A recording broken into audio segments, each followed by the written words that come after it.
Hello students, myself Dipender Singh Rawat, chemistry faculty at PP Savani Center for Excellence. NEET का जो finally paper हो गया, आज हम उसके डिटेल सॉल्यूशन की बात करने वाले हैं। यहाँ पर हम केमिस्ट्री के 45 क्वेश्चन सॉल्यूशन को हम 45 क्वेश्चन उनके सॉल्यूशन को हम डिटेल में डिस्कस करेंगे। और यहाँ पर कोई स्पेसिफिक कोड नहीं लिखा मैंने क्वेश्चन लिख दिया, उसके ऑप्शंस लिख दिया और डिटेल उसका सॉल्यूशन लिखा और उसको एक्सप्लेन करते हुए मैं चलूंगा। तो आपका कोई भी कोड हो, कोई भी आपका पेपर का कोड हो, उससे कोई फर्क नहीं पड़ता। आप क्वेश्चन देखिएगा, आपके कोड में कोई भी क्वेश्चन अलग होगा, क्योंकि एक एक कोड को डिस्कस करना तो पॉसिबल नहीं, क्योंकि उसमें क्वेश्चन नंबर भी शफल कर देते हैं और ऑप्शंस भी शफल कर देते हैं। ठीक है, तो आप देख लेना कि क्वेश्चन कौन सा है, आपके अकॉर्डिंग वो आपका ऑप्शन कौन सा पेपर कोड में, और आप अपना आंसर वेरीफाई करते चलना है। तो हम स्टार्ट करते हैं क्वेश्चन नंबर। ठीक है, मेरे पास जो लिखा हुआ 136 है, तो 136 क्वेश्चन में लिखा है match the following and identify the correct option. ठीक है, तो हमें यहाँ पर करेक्ट ऑप्शन यहाँ पर बताना है। तो फर्स्ट हमें दे रखा है CuNH2 गैस। तो हमें पता है CuNH2 गैस क्या होता है। इन दोनों के मिक्सचर को हम बोलते हैं सिंथेसिस गैस बोलते हैं। टेम्परेरी हार्डनेस ऑफ वाटर किसकी वजह से होती है, हमें पता है bicarbonate salt of magnesium and calcium की वजह से होती है। B2H6, ठीक है, इसका स्ट्रक्चर हम जिसको डायबोरेन भी बोलते हैं, ये इलेक्ट्रॉन डेफिशिएंट होता है, लुईस एसिड जिसको हम बोलते हैं। और H2O2 ये क्या होता है, नॉन प्लेनर स्ट्रक्चर होता है, जिसको हम क्या बोलते हैं, ओपन बुक लाइक स्ट्रक्चर है। तो यहाँ से अगर, ठीक है, बहुत सिंपल सा क्वेश्चन था, अगर एक भी ऑप्शन आपको ढंग से पता है, फॉर एग्जाम्पल यहाँ पर आप देखिए कि मेरे पास फर्स्ट है सिंथेसिस गैस, तो थर्ड ऑप्शन आना चाहिए, तो थर्ड, सेकेंड यहाँ पर भी आ रहा है। ठीक है, फिर उसके बाद टेम्पररी हार्डनेस ऑफ, तो टेम्पररी हार्डनेस में बी फर्स्ट में आना चाहिए, तो यहाँ पर तो सेकंड फर्स्ट, अब किसी भी ऑप्शन में फर्स्ट नहीं आ रहा, तो यही से मुझे पता लग गया कि आंसर कौन सा है, सेकंड। ठीक है, फिर भी क्रॉस चेक कर सकते हो, सी का सेकंड आ रहा है। ठीक है, सी का सेकंड B2H6 मतलब इलेक्ट्रॉन डेफिशिएंट, वो आ रहा है बिल्कुल। और डी का क्या आना चाहिए, 4 नॉन प्लेनर, तो यहाँ से आ रहा है। तो यहाँ पर क्या हो जाएगा हमारा आंसर, इसमें सेकंड ऑप्शन हो जाएगा अकॉर्डिंग दिस पेपर। ठीक है, तो नेक्स्ट क्वेश्चन पे हम चलते हैं। नेक्स्ट क्वेश्चन आ जाओ। ठीक है, तो सॉल्यूशन में हमने यहाँ पे लिख दिया, मैंने सॉल्यूशन में आप देख सकते हो कि यहाँ पर, ठीक है, COH2 सिंथेसिस गैस है, टेम्परेरी हार्डनेस है। ठीक है, ये सारा चीज के सामने हमने लिखी दी है। ठीक है, सॉल्यूशन के अंदर B2H और ये H2O2 open book like structure जिसको हम बोलते हैं। फिर आ जाओ क्वेश्चन नंबर 37 पे। क्वेश्चन नंबर 37 की हम बात करें तो इसने पूछा a tertiary butyl carbocation is more stable than a secondary butyl carbocation because of which of the following. ठीक है, किस इफेक्ट की वजह से tertiary butyl carbocation more stable होता है सेकेंडरी ब्यूटाइल कार्बोकेटाइन से। तो यहाँ पर टर्शियरी का हमें, ठीक है, स्ट्रक्चर यहाँ पर मैंने बता ही दिया। ठीक है, स्ट्रक्चर बना दिया, ये टर्शियरी ब्यूटाइल कार्बोकेटाइन है। ठीक है, और यहाँ पर ये सेकेंडरी ब्यूटाइल कार्बोकेटाइन है। तो इसमें हमें बस ये देखना है कि कौन सा ज्यादा स्टेबल होता है। तो यहाँ पर हमें दिख रहा है, ठीक है, 9 अल्फा एच, 3 यहाँ से, 3 यहाँ से और 3 यहाँ से, टोटल कितने हो गए 9 अल्फा एच, जबकि यहाँ पर 2 और 3 कितने हो गए 5 अल्फा एच। तो जितने ज्यादा नंबर ऑफ अल्फा एच ज्यादा होते उतना ही ज्यादा क्या होगा, वो स्टेबल होगा। तो इस इफेक्ट को हम क्या बोलते हैं, हाइपर कॉन्जुगेशन। तो ऑप्शन कौन सा हो जाएगा, फर्स्ट। ठीक है, तो ये भी बहुत एक सिंपल सा क्वेश्चन था यहाँ पे। नेक्स्ट क्वेश्चन पे हम आगे चलते हैं, क्वेश्चन नंबर 138। ठीक है, तो राइट साइड में मैं कर देता हूँ इसको, एक ही पेज पे डालोगे। क्वेश्चन नंबर 138, तो 138 में इसने पूछा है, question number 138, what is the change in oxidation number of carbon in the following reaction. तो ये मुझे रिएक्शन दे रखी है। ठीक है, इस रिएक्शन के अंदर मुझे कार्बन का ऑक्सीडेशन स्टेट बताना है। तो यहाँ से मुझे पता है कि CH4 पे यहाँ पर ऑक्सीडेशन स्टेट क्या होगा, -4, मोर इलेक्ट्रोनेगेटिव होता है। और CCl4 में क्लोरीन ज्यादा इलेक्ट्रोनेगेटिव होता है, तो 4 बॉन्ड बनाएगा, तो यहाँ पे इस पे कितना आ जाएगा, +4 आ जाएगा। तो -4 टू +4 जाएगा। तो बिल्कुल सिंपल सा क्वेश्चन था, जिसमें ऑप्शन क्या हो जाएगा, फोर्थ ऑप्शन हो जाएगा। क्लियर है, तो ये भी एक बहुत ही सिंपल सा क्वेश्चन था। फिर हम चले नेक्स्ट क्वेश्चन पे, 139 जो क्वेश्चन है, 139 क्वेश्चन में हमें दे रखा है कि sucrose on hydrolysis gives. Sucrose का जो हाइड्रोलाइसिस करेंगे, ठीक है, सुक्रोज का जब भी हाइड्रोलाइसिस करते हैं तो एनसीईआरटी से एज इट इज क्वेश्चन है ये। इसमें हमें क्या मिलता है, हमेशा अल्फा डी ग्लूकोज और बीटा डी फ्रुक्टोज मिलता है। और इसके अकॉर्डिंग जो ऑप्शन हमें दे रखा है वो है फोर्थ ऑप्शन। ठीक है, ये एनसीईआरटी में एज इट इज क्वेश्चन दे रखा है कि सुक्रोज का हम जब हाइड्रोलाइसिस करते हैं तो alpha D glucose plus beta D glucose हमें मिलेगा। क्लियर है, तो ये भी एक बहुत ही सिंपल सा क्वेश्चन था। एनसीईआरटी अगर आपने ढंग से पढ़ी है। नेक्स्ट क्वेश्चन आ जाओ 140।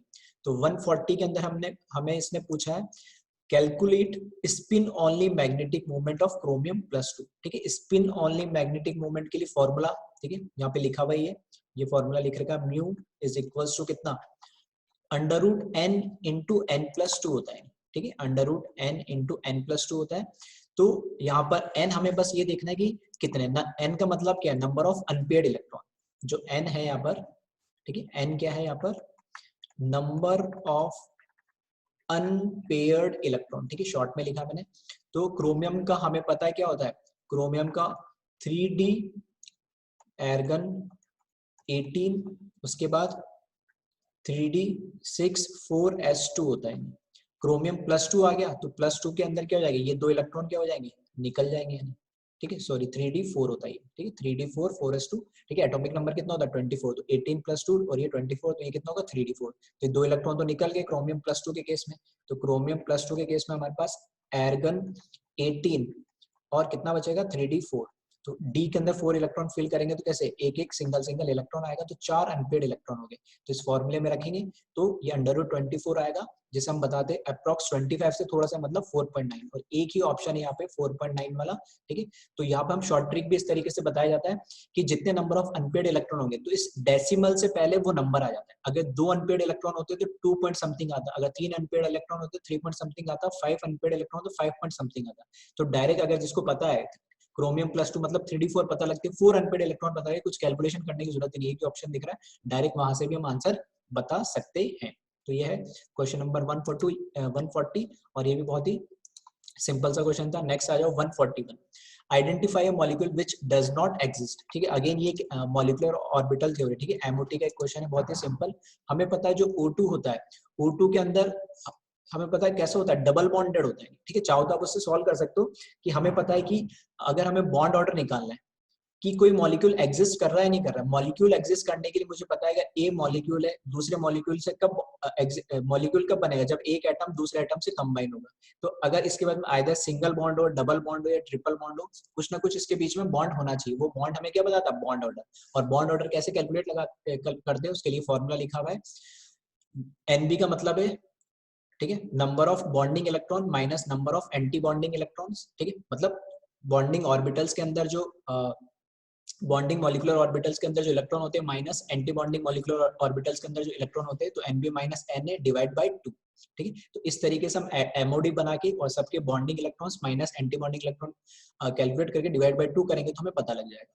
तो यहाँ पर वैसे, और या तो आप इससे कर लो, नहीं तो अदरवाइज आपको पता ही है ये बॉन्ड ऑर्डर वही क्या बताता है जो हम बताते हैं। तो लिथियम और लिथियम के बीच में सिंगल बॉन्ड होता है, इसी तरीके से कार्बन कार्बन के बीच में डबल बॉन्ड होता है, लेकिन हीलियम के बीच में कोई बॉन्ड नहीं होता है, ठीक है। हीलियम अपने आप में सफिशिएंट होता है, अपने आप में इसका ऑक्टेट कंप्लीट होता है, और हीलियम के अंदर कितने होते हैं 4 इलेक्ट्रॉन होते हैं, तो बॉन्डिंग के अंदर भी कितने हो जाएंगे 2, और एंटी बॉन्डिंग में कितने हो जाएंगे 2, टोटल कितने हो जाएंगे 2 - 2 0, मतलब बॉन्ड ऑर्डर आ रहा है इसका 0। तो बॉन्ड ऑर्डर 0 आ रहा है मतलब इसका कोई मॉलिक्यूल एग्जिस्ट नहीं करेगा, ये एटम के फॉर्म में एग्जिस्ट करता है, ठीक है। तो इसका आंसर हमारे पास आ जाएगा, कौन सा एग्जिस्ट नहीं करता है, तो हीलियम नहीं करता, आंसर हो जाएगा इसका 2। फिर चलते हैं हम नेक्स्ट क्वेश्चन 142 पे, ठीक है। तो इसमें हमें दे रखा है कि विच ऑफ द फॉलोइंग, ठीक है, विच of the following oxy acid of sulphur has OO linkage, मतलब पेरोक्साइड लिंकेज इसने पूछा है। तो H2SO7, ठीक है, H2SO7 के अंदर क्या होता है कि सल्फर और ऑक्सीजन के दोनों सल्फर के बीच में एक ही ऑक्सीजन आता है, ठीक है, ये हमारे पास, और ये OH, ये डबल बॉन्डेड ऑक्सीजन और ये OH, ये हमारे पास H2SO7 मतलब पायरोसल्फ्यूरिक एसिड, ठीक है। एक और इस क्वेश्चन को और सिंपल इसलिए कर दिया कि हमें मॉलिक्यूलर फार्मूला भी दे रखा है, साथ के साथ हमने नाम भी दे रखा है, तो हम तो नाम से उसका फार्मूला भी याद करवा देते तो वैसे भी सिंपल हो जाता है, ठीक है। तो इसमें तो O बॉन्ड है नहीं, कोई लिंकेज है नहीं, तो फर्स्ट ऑप्शन हो गया कैंसिल। फिर आ जाओ सल्फ्यूरस एसिड, सल्फ्यूरस एसिड में क्या होता है S double bond O, OH और OH और एक लोन पेयर, इसमें भी कोई OO पेरोक्साइड लिंकेज नहीं होता। इसी तरीके से H2SO4 का बनाना है तो इस H2SO3 के अंदर ही एक डबल बॉन्ड और लगा दो, ठीक है। तो ये हो जाएगा सल्फ्यूरिक एसिड, इसमें भी कोई पेरोक्साइड लिंकेज नहीं है। लेकिन H2S2O8 परऑक्सी डाइसल्फ्यूरिक एसिड का ये स्ट्रक्चर दे रखा है, जिसमें ये हमारे पास क्या दे रखा है, परऑक्साइड लिंकेज होता है, ठीक है। तो ये एक ही ऑप्शन है, और ये अगेन अगर आपके पास, ठीक है, केमिकल बॉन्डिंग में ये जनरली आपने structure oxy acid of sulphur या पी ब्लॉक का भी बोल सकते हैं, पी ब्लॉक में ऑक्सी एसिड ऑफ सल्फर आपने एनसीईआरटी से पढ़ा है, तो आसानी से इस क्वेश्चन को अटेम्प्ट कर सकते हैं। तो इसका आंसर हो जाएगा 4। नेक्स्ट क्वेश्चन आते हैं हम 143 पे। 143 क्वेश्चन में पूछा है इसने, विच of the following is correct increasing which of the following is the correct order of increasing field strength of ligand to form coordination compound। मतलब यहाँ पे किस ligand की, ठीक है, डोनेटिंग टेंडेंसी ज्यादा है। सिंपली अगर मैं इस तरीके से बोलूं तो हमें पता है कि जो कार्बन होता है, डोनेटिंग टेंडेंसी किसकी ज्यादा होगी, जिसकी इलेक्ट्रोनेगेटिविटी कम होगी। जिस एटम की इलेक्ट्रोनेगेटिविटी कम होगी इजीली इलेक्ट्रॉन को क्या करेगा, डोनेट करेगा। तो अगर आपको आइदर आपको स्पेक्ट्रोकेमिकल सीरीज याद हो, अगर स्पेक्ट्रोकेमिकल सीरीज याद नहीं भी हो तो भी हम इसको इस तरीके से समझा दें ताकि बच्चों को इसमें मुश्किल ना हो। तो कार्बन की सबसे कम इलेक्ट्रोनेगेटिविटी होगी, तो एक ऑप्शन मुझे मिलता है सेकंड और एक ऑप्शन मिलता है मेरे को 4। अब इसमें देखोगे तो लास्ट में यहाँ एक जगह दे रखा है एससीएन और एक जगह दे रखा है फ्लोरीन, तो यहाँ थोड़ा सा डाउट हो सकता है। तो फ्लोरीन की इलेक्ट्रोनेगेटिविटी सबसे ज्यादा होती है, एक डाउट ये होता है, तो इसका सबसे कम होना चाहिए। यहाँ पर थायोसाइनाइड है, वहां पर सल्फर की इलेक्ट्रोनेगेटिव फ्लोरीन से ज्यादा तो होती नहीं, लेकिन जो सल्फर का साइज होता है, सल्फर का जो साइज होता है वो बहुत बड़ा होता है, ठीक है, एज कम्पेयर टू फ्लोरीन। और उस पर जो नेगेटिव चार्ज होता है वो पूरा क्या होता है, डिस्पर्स फॉर्म होता है। तो डिस्पर्स फॉर्म में होने की वजह से उसकी जो डोनेटिंग टेंडेंसी हो जाती है, मतलब कोऑर्डिनेट बॉन्ड बनाने की जो टेंडेंसी होती है वो क्या हो जाती है, कम हो जाती है। तो वहां पर, ठीक है, डोनेटिंग टेंडेंसी अगर कम होगी तो उसकी जो फील्ड की स्ट्रेंथ होगी, मतलब वहां पे वो जो कोऑर्डिनेट बॉन्ड होगा वो एज ए वीक बनाएगा। तो वीक फील्ड लिगेंड टाइप हमारे यहाँ पे क्या करेगा, ये बिहेव करेगा। और एससीएन एक्चुअल में है क्या, एम्बिडेंटेड लिगेंड, इसमें दो डोनर साइड है, सल्फर भी नाइट्रोजन भी। तो इस तरीके से ये थोड़ा सा क्वेश्चन ट्रिकी टाइप में था। अगर या तो किसी को इलेक्ट्रोकेमिकल सीरीज याद है, ठीक है, तो वहां से बिल्कुल सही कर सकता था। अदरवाइज अगर उसको लॉजिक पता होता कि सल्फर और फ्लोरीन में, तो वो वहां से बिल्कुल आप आंसर सही दे सकते थे। तो ये है हमारा 143 क्वेश्चन, और इसमें ऑप्शन के अकॉर्डिंग हो जाएगा इसका सेकंड आंसर। ठीक है, नेक्स्ट क्वेश्चन की अगर हम बात करें 144, ठीक है, अगेन ये एक सिंपल सा क्वेश्चन है। The number of faradays required to produce 20 gram of calcium from molten calcium chloride, atomic mass of calcium 40 gram this. ठीक है, तो हमें यहाँ पर इलेक्ट्रोकेमिकल का इलेक्ट्रोकेमिस्ट्री का ये क्वेश्चन है हमारे पास। और इलेक्ट्रोकेमिस्ट्री के अंदर हमने जो फेराडेज के दो लॉ पढ़े, तो इसमें फर्स्ट लॉ फेराडे हमने यूज करना है। ठीक है, तो कैल्शियम यहाँ पे किस में कन्वर्ट हो जाएगा, कैल्शियम का क्या हो रहा है, रिडक्शन हो रहा है, 2 इलेक्ट्रॉन लेके कैल्शियम सॉलिड में कन्वर्ट हो रहा है, तो इसका वैलेंस फैक्टर कितना हो जाएगा, 2। ठीक है, तो charge pass in faraday is equals to gram equivalent of product होता है। ठीक है, फेराडे फर्स्ट लॉ के अकॉर्डिंग। तो गिवन वेट हमें दे दिया 20 ग्राम, ठीक है, यहाँ पे ये 20 ग्राम हमें गिवन वेट दे दिया, मॉलिक्यूलर एटॉमिक वेट भी दे दिया, तो ये हो गया 40। ठीक है, और वैलेंस फैक्टर यहाँ से मुझे पता लग गया 2, इसके वैल्यू रखेंगे और यहाँ पे कैलकुलेट करेंगे तो 1 फेरेड आ जाएगा। ठीक है, तो बहुत सिंपल सा न्यूमेरिकल था, डायरेक्ट फॉर्मूला बेस्ड में बोलूंगा इन्हें। नेक्स्ट क्वेश्चन आ जाए 145। 145 क्वेश्चन में दे रखा है reaction between acetone and methyl magnesium chloride followed by hydrolysis will keep. ठीक है, एसीटोन की रिएक्शन करानी है हमें, ठीक है, मिथाइल मैग्नीशियम क्लोराइड, जिसको हम क्या बोलते हैं, RMGX या ग्रिग्नार्ड रिएजेंट भी बोलते हैं। तो ग्रिग्नार्ड रिएजेंट की जब रिएक्शन कराएंगे 145, तो यहाँ ऊपर इसका सॉल्यूशन लिख रखे हैं हमने, तो यहाँ आप देखोगे। ठीक है, तो इस केस में हमने क्या करा है, जो ग्रिग्नार्ड है CH3, इसके ऊपर चार्ज होता है नेगेटिव, ठीक है, और यहाँ Mg पे कितना चार्ज होता है +2, और Cl पे कितना चार्ज होता है -1। तो यहाँ पे ये जो क्लोरीन है, ठीक है, ये अटैक करता है एक्चुअल में कहाँ पर, इस कार्बन पे, क्योंकि पार्शियल क्या चार्ज होगा पॉजिटिव, और यहाँ पार्शियल चार्ज क्या होगा नेगेटिव। तो पोलैरिटी की वजह से पाई बॉन्ड ऑक्सीजन पे शिफ्ट हो जाता है लोन पेयर के फॉर्म में, और मिथाइल जो है वो कार्बन पे अटैक करता है। तो ये प्रोडक्ट मिलेगा हमें यहाँ पर। ठीक है, अब सेकंड स्टेप में क्या होता है, हाइड्रोलाइसिस करेंगे। तो हाइड्रोलाइसिस में यहाँ पर क्या होता है, H2O से H+ एक्सेप्ट कर लेगा कौन, ये O-, और यहाँ पर क्या बना लेगा, एल्कोहल बना लेगा। तो ये टर्शरी ब्यूटाइल अल्कोहल यहाँ पे प्रोडक्ट हमें मिल जाएगा, जिसके अकॉर्डिंग, ठीक है, जिसके अकॉर्डिंग हमारा जो ऑप्शन दे रखा है इसमें, वो आंसर क्या हो जाएगा, 4 हो जाएगा, 4th ऑप्शन आ जाएगा। ठीक है, एक बार फिर से देख लेते हैं इसको, जो क्वेश्चन हमें दे रखा था यहाँ पर। ठीक है, तो ये 4th ऑप्शन यहाँ पर क्वेश्चन नंबर 145 के अंदर 4th ऑप्शन हो जाएगा, टर्शरी ब्यूटाइल अल्कोहल। ठीक है, अब आ जाते हैं हम नेक्स्ट क्वेश्चन पे, क्वेश्चन नंबर 146। क्वेश्चन नंबर 146 की अगर हम बात करें तो, ठीक है, ये दे रहेगा, विच of the following is a cationic detergent, ठीक है। सेम ऐसा ही क्वेश्चन आई थिंक 2015 और या फिर 16, ठीक है, अगर मैं बिल्कुल सही तो 2015 होना चाहिए। उसमें यहाँ पे कैटाइनिक की जगह पूछा गया था जेई मेंस के अंदर एनाइनिक, ठीक है। तो ऐसा क्वेश्चन आया हुआ है, इसलिए हम जनरली बोलते हैं कि जेई मेंस और नीट के अंदर जो क्वेश्चंस आते हैं वो रिपीट होने के चांसेस होते हैं, उस टाइप के क्वेश्चंस आने की एक पॉसिबिलिटी रहती है। तो ऐसा ही क्वेश्चन पूछा गया था जेई मेंस 2015 में, जिसमें एनाइनिक डिटर्जेंट पूछा था। तो यहाँ पर, ठीक है, ये फिर से एनसीईआरटी का क्वेश्चन है, ठीक है, रेफरेंस यहाँ पे दे दिया आपको 12th एनसीईआरटी में 16.5.2 में आप देखोगे तो ये कैटाइनिक डिटर्जेंट है, मतलब जो ये इसका जो ये, ठीक है, कैटाइनिक पार्ट है ये हमारा डिटर्जेंट का है, और Br माइनस है वो एनाइनिक पार्ट है। तो डिटर्जेंट का जो कार्बन की चेन है वो पॉजिटिवली चार्ज अल्टीमेटली, ठीक है, और ये एक सिंथेटिक कैसी है, डिटर्जेंट है। तो इसमें हमारा जो ऑप्शन हो जाएगा वो हो जाएगा हमारा ऑप्शन 4, जिसको हम बोलते हैं सिटाइल ट्राइमिथाइल अमोनियम ब्रोमाइड, ठीक है। तो ये एनसीईआरटी फिर से जैसा हम बोलते हैं पॉलीमर हुआ, ठीक है, बायोमोलिक्यूल्स हुआ, और जितने भी हमारे पास, ठीक है, ये अमीनो एसिड्स वगैरह हुए, ये एनसीईआरटी से एज इट इज आप इनको याद रख लोगे, लाइन टू लाइन इनको पढ़ोगे तो मैक्सिमम क्वेश्चन यहाँ से काफी सारे हमें देखने को मिल जाते हैं हर साल, ठीक है, स्पेशली नीट के अंदर, ठीक है। फिर आ जाइए अब नेक्स्ट क्वेश्चन, क्वेश्चन नंबर 147 पे, आइडेंटिफाई द इनकरेक्ट स्टेटमेंट, ठीक है, हमें इनकरेक्ट स्टेटमेंट बताना है। फिर से अगर इस क्वेश्चन की मैं बात करूं तो ये बहुत ही एक सिंपल टाइप का क्वेश्चन है। फर्स्ट ऑप्शन में अगर देखो, the oxidation state of chromium in chromium CrO4 2- and Cr2O7 2- are not the same. देखो पहले तो ये चीज आप ध्यान रखना, कई बार क्वेश्चंस में हमें इसमें कंफ्यूजन होता है कि करेक्ट पूछा है इनकरेक्ट, तो इसमें पूछा इनकरेक्ट पूछा है। तो यहाँ ऑक्सीडेशन स्टेट जब मैं निकालूंगा, ठीक है, तो कितना आएगा, +6 आ जाएगा, एक ऑक्सीजन का होता है -2, तो 4 पे कितना हो जाएगा -8, राइट हैंड साइड में ले जाओगे तो 8 - 2 6 +6 आ जाएगा। इधर देखोगे आप 2 क्रोमियम है, तो एक ऑक्सीजन पे -2, तो 7 पे कितना हो जाएगा -14, राइट में जाएगा तो +12 हो जाएगा, और 2 से डिवाइड करेंगे तो यहाँ पे भी कितना आएगा +6। तो ऑक्सीडेशन स्टेट दोनों की ही क्या आ रही है, सेम आ रही है, जबकि यहाँ क्या लिखिए नॉट सेम।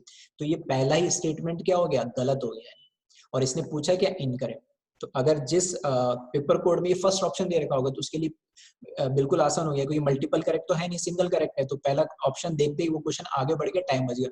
बाकी ऑप्शन क्या दे रखे मुझे उससे मतलब ही नहीं है लिखना, ठीक है। तो ये एक स्मार्ट बच्चे की एक आदत होती है किस तरीके से पेपर को अटेम्प्ट करता है, क्योंकि हमारे पास सिंगल करेक्ट है, अगर मल्टीपल करेक्ट है भी आ भी गए गलती से तो कोई नहीं, वो अगर हम बाद में उसको चैलेंज करेंगे तो हमें तो पता है कि अगर वो आप कंफर्म हो कि भाई पहला ही ऑप्शन मेरे लिए मेरा सही हो गया, मतलब जो भी इनकरेक्ट करेक्ट बोला है, तो फिर दूसरा ऑप्शन सही हो या नहीं उससे हमें कोई फर्क नहीं पड़ता है, क्योंकि हम तो उसको चैलेंज भी कर सकते हैं।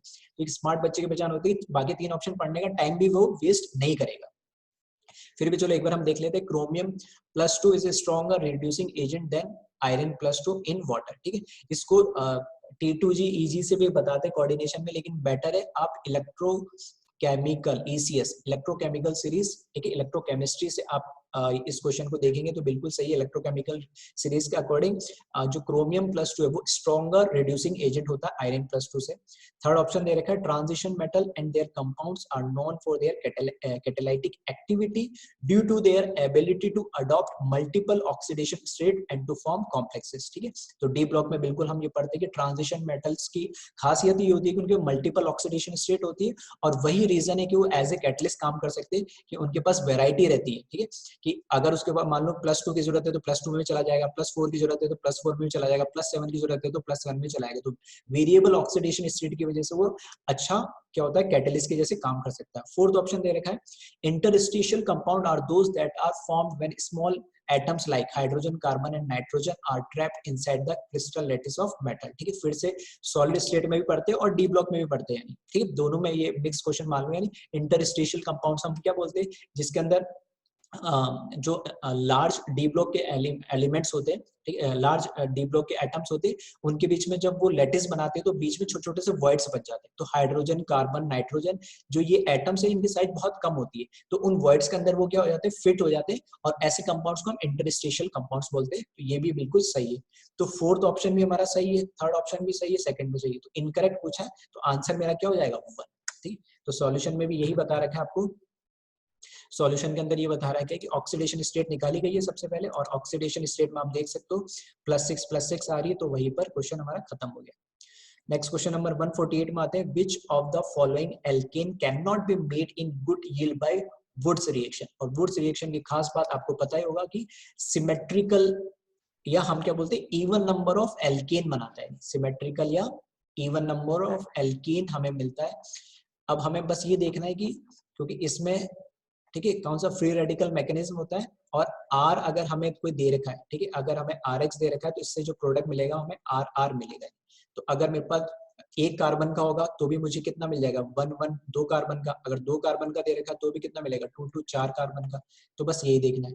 तो ब्यूटेन क्या है 4 कार्बन का है, हेक्सेन क्या है 6 कार्बन, मतलब 2 2 से मिल सकता है, ठीक है 2 3 डाइमिथाइल ब्यूटेन, ठीक है तो 2 3 डाइमिथाइल ब्यूटेन भी सिमेट्रिकल है, देख लो एक बार 1 2 3 और 4, ठीक है तो यहाँ से 2 3 तो ये भी सिमेट्रिकल हो सकता है, इस तरीके से कंबाइन हो गए। हेप्टेन मतलब 7, 1 2 3 4 5 6 7, तो या तो 4 और 3 कंबाइन होगा तो वो पॉसिबिलिटी की, तो आंसर हो जाएगा 4 क्योंकि इसमें सिमेट्रिकल एल्केन से ही बनता है और यहाँ पर ये सिमेट्रिकल नहीं है। तो वुड्स रिएक्शन के अकॉर्डिंग ऑप्शन क्या हो जाएगा हमारा 4, ठीक है। और सॉल्यूशन में लिखा है n heptane can not be made in good yield using Wurtz reaction since it is unsymmetrical alkane, ठीक है तो ये भी एक सिंपल सा क्वेश्चन था। नेक्स्ट आ जाए क्वेश्चन नंबर 149, ठीक है तो नेक्स्ट पेज पे आ जाते हैं 149 में। लेफ्ट साइड में हम देखें क्वेश्चन नंबर जो 149 है तो इसमें लिख रखा है urea react with water to form A which will decompose to form B, B when pass through a copper plus two aqueous deep blue colour solution C is form, what is the formula of C from the following, ठीक है तो वापस ये एक coordination compound का ही एक question है, ठीक है हमारे कॉम्प्लेक्स का 12th का जो टॉपिक है। तो इसमें ये यूरिया है, यूरिया की रिएक्शन हमने H2 से करा दी तो प्रोडक्ट हमें मिल रहा है CO2 और अमोनियम हाइड्रोक्साइड, ठीक है तो इसमें जो अमोनियम हाइड्रोक्साइड है उसका फर्दर डिकम्पोजिशन कर रहे हैं तो हमें अमोनिया प्लस H2 मिल रही है। और जो यहाँ पर ए कंपाउंड है, ठीक है वो ए कंपाउंड अमोनियम हाइड्रोक्साइड है, बी कंपाउंड जो इसको हीट करने पे जो डिकम्पोज हो रहा है वो अमोनिया है, और फिर इसकी रिएक्शन कॉपर प्लस 2 के एक्वस सॉल्यूशन के साथ जब करा देते हैं तो ये कॉम्प्लेक्स बना लेता है सी कंपाउंड, ठीक है और जो कैसा कलर का होता है डीप ब्लू कलर का। और ये डीप ब्लू कलर, ठीक है कोऑर्डिनेशन कंपाउंड में भी एक इंपॉर्टेंट कंपाउंड होता है, उसमें ये बताया भी जाता है कुछ कंपाउंड्स के कलर याद करने के लिए, उसमें से ये कंपाउंड है, ठीक है। फिर आ जाओ नेक्स्ट क्वेश्चन के अंदर 150 क्वेश्चन में दे रखा है हमें the freezing point depression constant KF, ठीक है of benzene is 5.12 kelvin kg मोल पर मोल, ठीक है the freezing point depression for the solution of molality 0.078 molar containing in non-electrolyte solute in benzene is rounded off to 2 decimal, ठीक है फिर से बहुत सिंपल सा क्वेश्चन है। हमें पता है डेल्टा TF क्या होता है IKFM, ठीक है वैसे तो हम इसको कैसे लिखते हैं डिप्रेशन इन फ्रीजिंग पॉइंट, ठीक है change depression in freezing point है जो वो क्या होता है I into KF into M। तो I यहाँ पे जो वेंट ऑफ फैक्टर है वो डिसाइड करता है कि हमारे पास कैसा है एसोसिएशन हो रहा है डिसोसिएशन हो रहा है या कोई ऐसा कंपाउंड नहीं जो ना तो एसोसिएट होता है ना डिसोसिएट होता है। इसने बोल दिया नॉन इलेक्ट्रोलाइट मतलब ना तो एसोसिएट होगा ना डिसोसिएट होगा, तो यह आई की वैल्यू यहाँ पे बाय डिफॉल्ट क्या हो गई 1 हो गई। फिर KFM बचा है तो KF की वैल्यू इसने यहाँ पर ये गिवन दे दी है, ठीक है इतना सिंपल क्वेश्चन, और M की वैल्यू भी इसने दे दी है, बस वैल्यू रखो दोनों और सॉल्व कर दो तो 0.40 इसका आंसर आ जाएगा, ठीक है। नेक्स्ट क्वेश्चन आ जाओ 151 क्वेश्चन देखते हैं हम। अगेन ये एक बहुत सिंपल क्वेश्चन दे रखा है, ठीक है पीरियोडिक से बोल दो या एटॉमिक स्ट्रक्चर से बोल दो किसी भी तरीके से। इसमें हमने पूछा number of proton neutron and electron in lutetium 71 175, ठीक है सब कुछ दे दिया इसमें, नीचे जो लिखा हुआ होता है, ठीक है हम इस तरीके से हमारा रिप्रेजेंटेशन होता है, ये कोई हमारा एलिमेंट है, ठीक है Z नीचे एटॉमिक नंबर होता है और A ऊपर क्या होता है एटॉमिक मास नंबर होता है। तो Z तो हो गया 71 और एटॉमिक नंबर ही किसके बराबर होता है प्रोटॉन के बराबर, तो ये जो Z है यहाँ पे ये तो हो गया प्रोटॉन के बराबर। और न्यूट्रॉन कैसे निकालते हैं, न्यूट्रॉन निकालते हैं क्योंकि हमें पता है न्यूक्लियस के अंदर जो होता है वो क्या होता है समेशन होता है प्रोटॉन प्लस न्यूट्रॉन का। तो न्यूट्रॉन अगर हमें निकालना है तो न्यूट्रॉन निकालने के लिए हमें क्या करना पड़ेगा, जो हमारा मास नंबर है उसमें से हमें प्रोटॉन नंबर माइनस करना पड़ेगा, तो 171 माइनस 71 करेंगे तो 104 हो जाएगा। और क्योंकि ये न्यूट्रल मॉलिक्यूल न्यूट्रल एटम है तो जितने प्रोटॉन होंगे उतने इलेक्ट्रॉन होंगे, तो सेम प्रोटॉन और इलेक्ट्रॉन की वैल्यू क्या हो जाएगी सेम, तो ये 71 104 और 71, ठीक है तो ऑप्शन यहाँ पर आ जाएगा आंसर इज 2। नेक्स्ट क्वेश्चन आ जाएगा 152, ठीक है 152 क्वेश्चन में हमें दे रखा है identify compound x in the following sequence of the reaction. इस बार हमें क्या दे दिया, एक रिएक्टेंट दे दिया और एक क्या दे दिया, हमें प्रोडक्ट दे दिया। तो हमें बीच में बताना एक्स क्या होगा, ठीक है। तो इस तरह के क्वेश्चन भी जनरली आते हैं, तो थोड़ा सा लॉजिकली हमें इसमें सोचना होता है। ये तो ठीक है, यहाँ पे फ्री रेडिकल मैकेनिज्म होगा, ठीक है, Cl2 के साथ रिएक्शन करा रहे हैं, तो यहाँ पे हाइड्रोजन की जगह क्या लगेगा, Cl लगेगा। अब एक Cl लगेगा, 2 Cl लगेगा, 3 लगेगा, वो डिपेंड क्या कर रहा है, इस प्रोडक्ट के ऊपर जो फाइनल हमें मिला। तो यहाँ मुझे मिला एल्डिहाइड। तो इसके अगर मैं सॉल्यूशन की अगर बात करूँ, ठीक है, तो सॉल्यूशन की अगर मैं इसकी बात करूँ तो एक बार हम इसको देखेंगे। इसका सॉल्यूशन ऊपर में स्लाइड कर रहा हूँ, लिखा हुआ है राइट साइड में ये, ठीक है। देखो इसमें क्या है, 4 ऑप्शन मुझे दे रखे, तो ऑप्शन देख के मुझे बताना था कि क्या इसका आंसर होगा, ठीक। तो इसमें देखो पॉसिबिलिटी क्या क्या है, अगर ठीक है, वैसे तो यहाँ लिख रखा है कि 2 हटाए, अगर मैं बोल रहा हूँ अगर तीनों हटा देता, अगर यहाँ पे मैं तीनों हटाता तो मतलब जो मतलब हाइड्रोजन की जगह तीनों क्लोरीन आते, जैसे यहाँ पर ये वाला जो सॉल्यूशन में प्रोडक्ट दे रखा है 2 Cl हटाए, तो यहाँ पर क्या होगा, अगर तीनों Cl हटाता तो यहाँ पर पीएच के साथ कार्बन के साथ जो तीनों Cl होते हैं, फिर हाइड्रोलाइसिस जो हम सेकंड स्टेप में करवा रहे हैं, ठीक है, तो उसमें क्या होते हैं 3 OH लग जाते हैं, यहाँ पे भी OH, यहाँ पे भी OH। तो एक कार्बन पे 2 H क्या होते, स्टेबल नहीं होते, तो यहाँ से H2 के फॉर्म में ये रिलीज हो जाता और यहाँ पाई बॉन्ड बन जाता। तो ये प्रोडक्ट किसमें होता, PHC डबल बॉन्ड OH, मतलब एसिड मिल जाता। अगर इससे मैं बनाता फर्स्ट वाले से, तो यहाँ पर मुझे PH, ठीक है, C डबल बॉन्ड OH मिलता है नहीं, लेकिन मुझे क्या दे रखा था, एल्डिहाइड। सेकंड से तो पॉसिबल ही नहीं है, तो ये तो वैसे भी खत्म हो गया, फर्स्ट खत्म हो गया। इससे अगर मैं कराता तो यहाँ पे मिलता PH, ठीक है, C H2 दे रखा, एक Cl को हटा के लगाता तो यहाँ पे लगता OH, तो अल्कोहल मिलता। और इस केस में क्या हुआ, ये जो ठीक है जो सॉल्यूशन में दे रखा 2 Cl दे रखे, इन 2 Cl की जगह क्या लग जाएगा, 2 OH लग जाएंगे, और 2 OH स्टेबल नहीं होते एक किस पे, कार्बन पे, तो ये H2 के फॉर्म में निकल जाएगा और C डबल बॉन्ड O बन जाएगा, तो ये फाइनली क्या, एल्डिहाइड बन जाएगा। तो ये भी एक अच्छा क्वेश्चन था, जिसमें हमें क्या करना था, बस प्रोडक्ट देखना था और उसके अकॉर्डिंग हमें ये आइडेंटिफाई करना था कि जो इंटरमीडिएट इसमें प्रोडक्ट बन रहा है, ठीक है, मतलब एक जो in between x unknown product बन रहा है वो क्या होगा। तो वो एक एक करके मैंने तीनों एक्सप्लेन कर दिया कि ऑप्शंस वो तीनों क्यों नहीं, क्योंकि सेकंड स्टेप में जब हाइड्रोलाइसिस करेंगे तो जितने आप क्लोरीन वहां पे रिप्लेस कर रहे हो, हाइड्रोजन को हटा के क्लोरीन लगा रहे हो, उतने क्या आ जाएंगे, OH आ जाएंगे, ठीक है, उसके अकॉर्डिंग हमारा प्रोडक्ट बन जाएगा। तो इसके अकॉर्डिंग जो हमारा आंसर दे रखा कौन सा, फोर्थ ऑप्शन हो जाएगा, CH बनेगा, जो 2 क्लोरीन हटके, ठीक है, 2 हाइड्रोजन हटके 2 क्लोरीन लगेंगे और उसके बाद 2 OH लग जाएंगे हाइड्रोलाइसिस कराने पे। नेक्स्ट क्वेश्चन आ जाए फिर 153 की हम बात करें तो 153 में दे रखा करेक्ट स्टेटमेंट हमें बताना है। Identify the correct statement from the following. First statement दे रखा हमें, pig iron can be moulded into a variety of shape, ठीक है। जो पिग और आयरन होता है, ठीक है, थोड़ा सा मेटलर्जी का क्वेश्चन है, तो जिसने थोड़ा सा एनसीईआरटी को ढंग से पढ़ा होगा तो उसको कोई दिक्कत नहीं होगा। जो पिग आयरन होता है वो डक्टाइल भी होता है, मेलेबल भी होता है, तो उसको किसी भी शेप के अंदर क्या कर सकते हैं, मोल्ड कर सकते हैं। सेकंड ऑप्शन जो दे रखा, wrought iron is impure iron with 4% carbon. तो जो रॉट आयरन होता है उसके अंदर 4% कार्बन नहीं होता, उसके अंदर होता है 0.10% कार्बन होता है, ठीक है, इस वजह से स्टेटमेंट गलत हो गया। ब्लिस्टर कॉपर के लिए थर्ड ऑप्शन में दे रखा है, blister copper has blistered appearance due to evolution of CO2।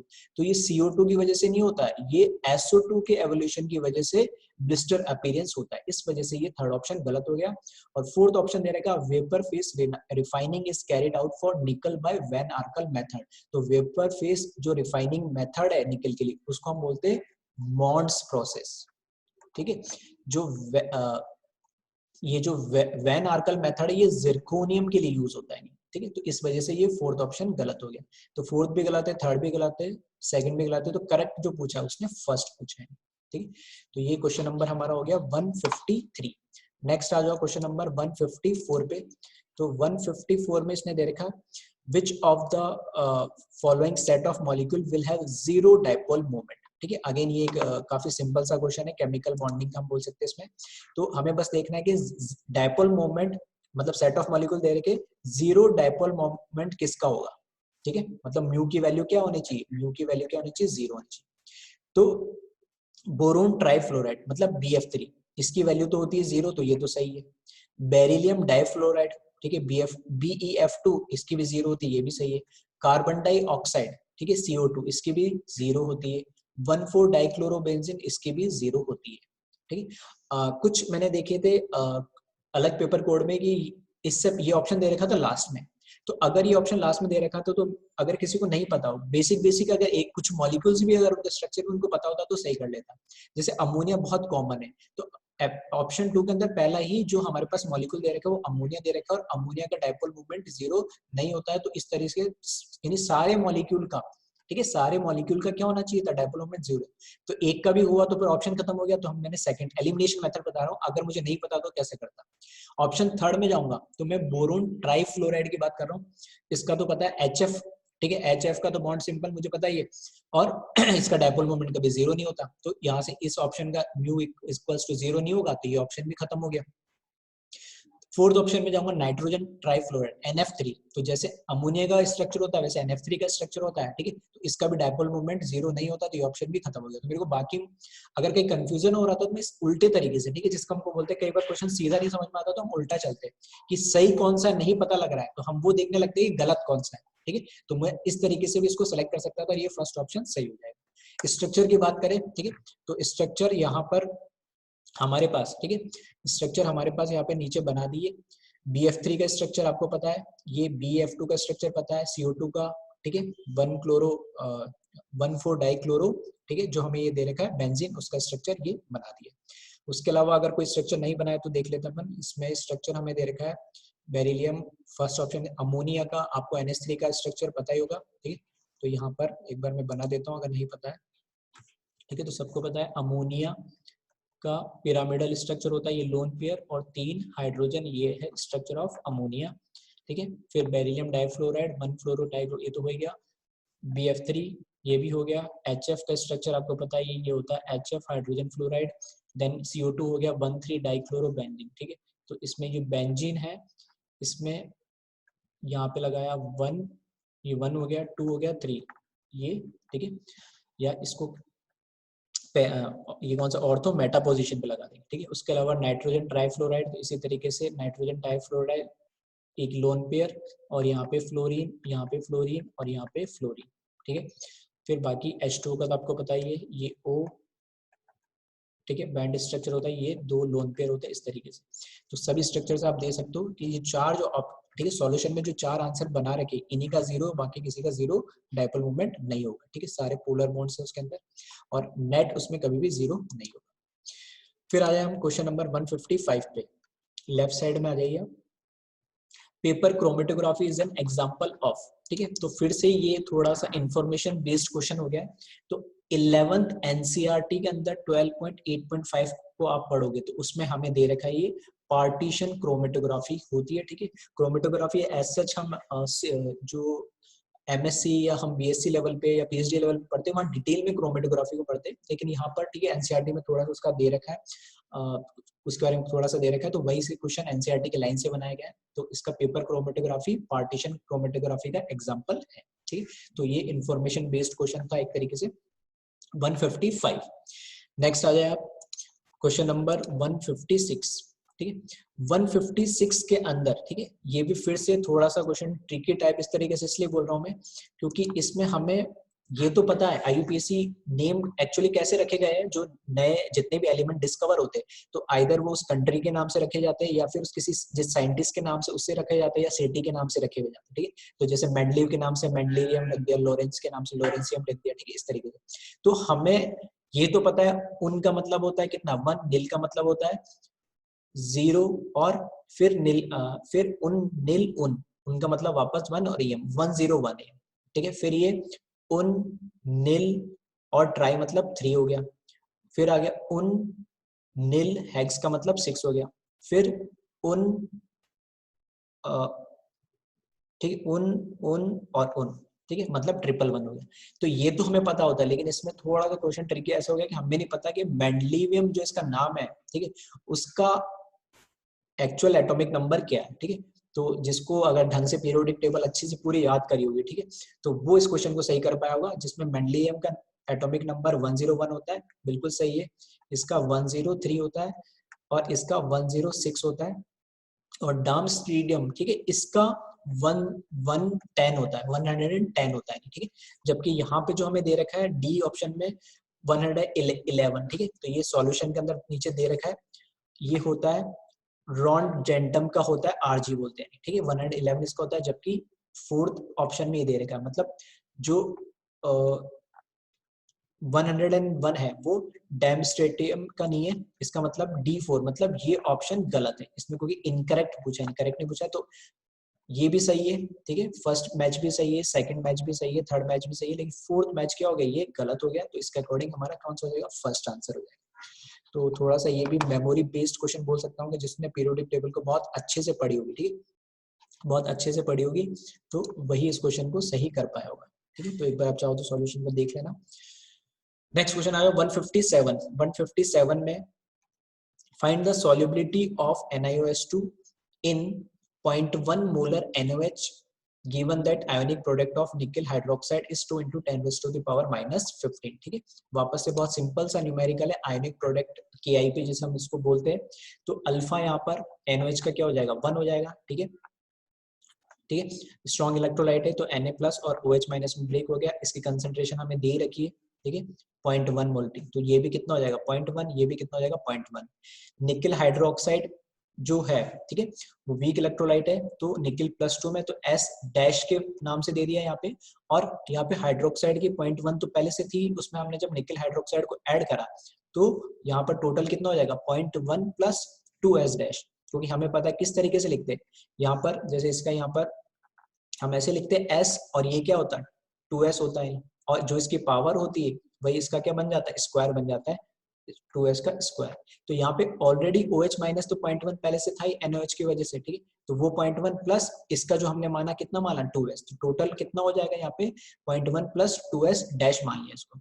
तो आयनिक प्रोडक्ट जो KIP होता है, ठीक है, KIP होता है, वो कंसंट्रेशन ऑफ Ni+2 और कंसंट्रेशन ऑफ OH- की पावर 2, ठीक। तो वही चीज लिखा है यहाँ पे, S- डैश, और ये 0.1 + 2 S डैश होल पावर 2, ठीक है। तो यहाँ आयोनिक प्रोडक्ट KIP की वैल्यू हमें यहाँ से गिवन दे रखी है क्वेश्चन में, ये, ठीक है। तो वो वैल्यू हमने यहाँ पर लिख दी है LHS में। जो सॉल्युबिलिटी हमें, क्योंकि हमें इसमें क्या सॉल्युबिलिटी फाइंड करनी है, तो S डैश वो अननोन हो गया, तो इसको हम कैलकुलेट करेंगे, तो यहाँ से इसकी वैल्यू आ जाएगी 2 × 10⁻⁻13 मोलरिटी, जो कि आंसर हमारा हो जाएगा 2, ठीक है। तो वापस फॉर्मूला बेस्ड थोड़ा सा क्वेश्चन था, ठीक है। तो इसको भी आप एक बार, ठीक है, देख ले ध्यान से सॉल्यूशन इसका। क्वेश्चन नंबर ये था हमारा 157, ठीक है। मैं थोड़ा सा स्लाइड कर देता हूँ ऊपर, ताकि आप सॉल्यूशन आपको आसानी से दिख जाए। नेक्स्ट क्वेश्चन है 158। क्वेश्चन नंबर 158 के अंदर हमें दे रखा है विच of the following is a natural polymer, ठीक है। वापस पॉलीमर का क्वेश्चन है, नेचुरल सिंथेटिक जो पॉलीमर होता है, ठीक है, ये भी हमें याद ही रखने होते हैं।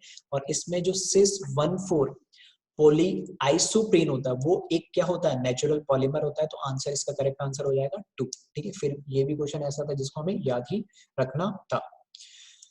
फिर आ जाए क्वेश्चन नंबर 159 में। क्वेश्चन नंबर 159 ऊपर राइट हैंड साइड में दिखेगा आपको, ठीक है, स्लाइड कर लेता हूँ मैं ये, ठीक है। और इसका रेफरेंस भी दे रखा है, हमने रेफरेंस दे रखा है जो क्वेश्चन नंबर 158 का था, 12th क्लास की NCERT में आप 15.2.4 में जाके देख सकते हो 158 का सॉल्यूशन।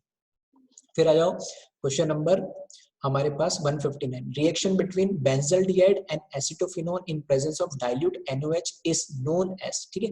तो ये वापस हमारे पास कार्बोनिल कंपाउंड की रिएक्शन आ गई है। कार्बोनिल कंपाउंड की रिएक्शन में, ठीक है, एक हमें ये क्वेश्चन दे रखा है, तो यहाँ से आप देख सकते हो इस क्वेश्चन के अंदर हमें एक तो दे रखा है क्या, बेंजल्डिहाइड दे रखा है, तो ये हमारे पास हो गया बेंजल्डिहाइड, और ये दे रखा है हमें एसिटोफिनोन, दोनों की रिएक्शन होगी। तो यहाँ पर क्या है, हमारे पास अल्फा हाइड्रोजन दे रखा है, यहाँ से ये ऑक्सीजन निकल जाएगा H2 के फॉर्म में, और यहाँ पर ये बॉन्ड बना लेंगे दोनों रिएक्ट करके। और ये जो रिएक्शन है हमारी कौन सी हो जाएगी, ठीक है, ये जो रिएक्शन है हमारी ये हो जाएगी हमारे पास, इसको क्या बोलते हैं, क्रॉस एल्डोल कंडेंसेशन बोलते हैं, ठीक है, नेम रिएक्शन होगी एक तरीके से। तो मोस्ट एक्सपेक्टेड क्वेश्चन होता है एल्डिहाइड के अंदर कि भाई cross aldol, aldol Cannizzaro, cross Cannizzaro, इस तरीके के क्वेश्चन नेम रिएक्शन के रिगार्डिंग जनरली क्वेश्चन पूछे ही जाते हैं, ठीक है। तो ये एक्सपेक्टेड क्वेश्चन हम बोल सकते हैं, ये ऐसा पूछा जाता है। तो हमें बस पता होना चाहिए कब हम उसको क्रॉस एल्डोल बोलते हैं, कब एल्डोल बोलते हैं, कब कैनिजारो, कब क्रॉस कैनिजारो, ठीक है। फिर ये हो गया हमारे पास क्वेश्चन नंबर 159। नेक्स्ट क्वेश्चन आ जाए 160। 160 जो हमारे पास क्वेश्चन दे रखा है, इस क्वेश्चन में 160 में आप देख सकते हो the mixture which show positive deviation from Raoult's law, ठीक है, 12th क्लास का सॉल्यूशन चैप्टर से क्वेश्चन है और इस तरह क्वेश्चन पहले भी पूछे गए और जनरली हम बोलते हैं कि इन ये जो कॉम्बिनेशन है इनको आप याद ही कर लो कि नेगेटिव डेविएशन कौन शो करता है, पॉजिटिव डेविएशन कौन शो करता है। इन जनरल हम बोलते हैं कि नेगेटिव डेविएशन वो शो करता है जिसमें फोर्स ऑफ अट्रैक्शन दोनों को मिक्स करने पे क्या होता है, बढ़ जाते हैं, ठीक है, तो मॉलिक्यूल पास पास में आ जाते हैं, वॉल्यूम क्या हो जाएगा, कम हो जाएगा। और पॉजिटिव डेविएशन क्या बोलते हैं, जनरली मिक्स करने पे फोर्स ऑफ अट्रैक्शन क्या हो जाते हैं, वीक हो जाते हैं। तो इसमें जो ऑप्शन 2 दे रखा इथेनॉल प्लस एसीटोन, तो इथेनॉल के अंदर पहले क्या दे रखा था हमारे पास, इथेनॉल के अंदर CH3 CH2OH, ठीक है, तो यहाँ पर एक और जो इथेनॉल होगा C2H5 लिख देता हूँ डायरेक्ट OH, तो इनके बीच में क्या होती है, हाइड्रोजन बॉन्डिंग हो रही होती है, तो इस वजह से फोर्स ऑफ अट्रैक्शन ज्यादा थे। लेकिन जब एसीटोन हमने डाल दिया तो एसीटोन डालने से हाइड्रोजन बॉन्डिंग इनकी वीक हो जाती है और इसमें जो फोर्स ऑफ अट्रैक्शन कम होने की वजह से उनका वॉल्यूम बढ़ जाता है, तो ये क्या शो करता है, पॉजिटिव डेविएशन शो करता है, ठीक। तो 160 का जो आंसर होगा वो हो जाएगा सेकंड। फिर आ जाए क्वेश्चन नंबर 161 के अंदर। 161 की अगर हम बात करें तो यहाँ पर, ठीक है, न्यूमेरिकल दे रखा है हमें, केमिकल काइनेटिक्स का एक क्वेश्चन दे रखा है, फिर से आगे बहुत सिंपल सा क्वेश्चन दे रखा है। The rate constant for first order reaction is 4.606 into 10⁻³ per second. The time required to reduce 2 gram of the reactant to 0.2 gram is, ठीक है, तो हमें टाइम बताना है। तो इसमें साफ लिख दिया इसने कौन सी रिएक्शन है, फर्स्ट ऑर्डर रिएक्शन, बस उसके फॉर्मूले यूज करने, के की वैल्यू हमें दे ही दी है। फर्स्ट ऑर्डर रिएक्शन में जो रेट ऑफ रिएक्शन होती है, ठीक है, वो किसके बराबर होती है, KT के बराबर होती है, तो यहाँ लिख दिया।